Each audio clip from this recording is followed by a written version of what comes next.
उस सूरत के अंदर वो डोनर रिजेक्ट हो जाता है। इसका एक तरीका कार ज़रूर है। जो इमीडिएट रिश्तेदार हैं उनके टेस्ट भी होते हैं। पाकिस्तान के कानून के मुताबिक क्या ये इजाज़त मौजूद है?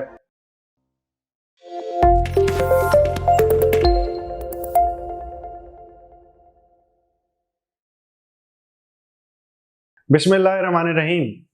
क्या कज़न्स या अंकल, आंटीज़, खाला, खालू या इस तरह के जो रिश्तेदार हैं, क्या ये भी गुर्दा आपको डोनेट कर सकते हैं, या क्या आप इनको गुर्दा डोनेट कर सकते हैं? ये आज की वीडियो का मौजू है। ये काफ़ी लोगों को इस बारे में भी कन्फ्यूजन है कि क्या ये लोग उस ज़ुमरे में आते हैं और पाकिस्तान के कानून के मुताबिक क्या ये इजाज़त मौजूद है? जी हाँ, ये तमाम रिश्ते जिनका मैंने अभी जिक्र किया जो कज़न्स की कैटेगरी में आते हैं और वो वाकई ही आपके रिश्तेदार हैं, ये एक दूसरे की हेल्प कर सकते हैं और ये जो सदका या अतिया है ये कर सकते हैं। इससे बेहतरीन तोहफा हो नहीं सकता। पाकिस्तान के कानून में इसकी इजाज़त मौजूद है। इसका एक तरीका कार ज़रूर है। जो इमीडिएट रिश्तेदार हैं उनके टेस्ट भी होते हैं, वो क्यों नहीं दे सकते उसके बारे में ज़िक्र होता है। और फिर उसके बाद जो रिश्तेदार हैं वो इमीडिएट से दूर के रिश्तेदारों की तरफ बात जाती है।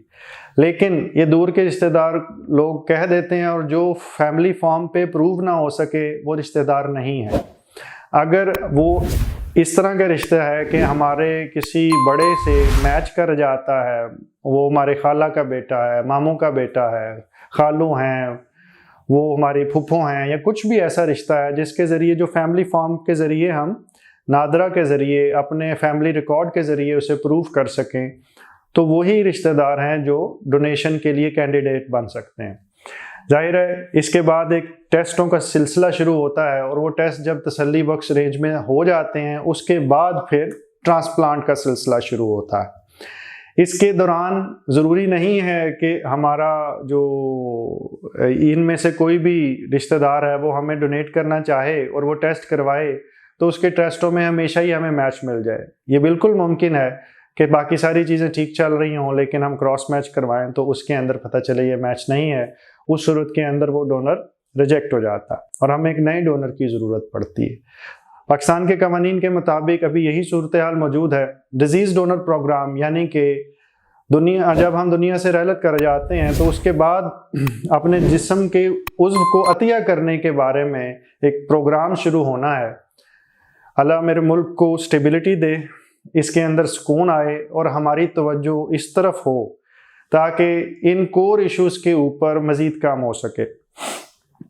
फिल वक्त हमारी तवज्जो मुल्क की सर्वाइवल की तरफ ज़्यादा है, फाइनेंस की तरफ ज़्यादा है, सियासत की तरफ ज़्यादा है और सेहत के इन बुनियादी चीज़ों के ऊपर थोड़ी कम हो चुकी है।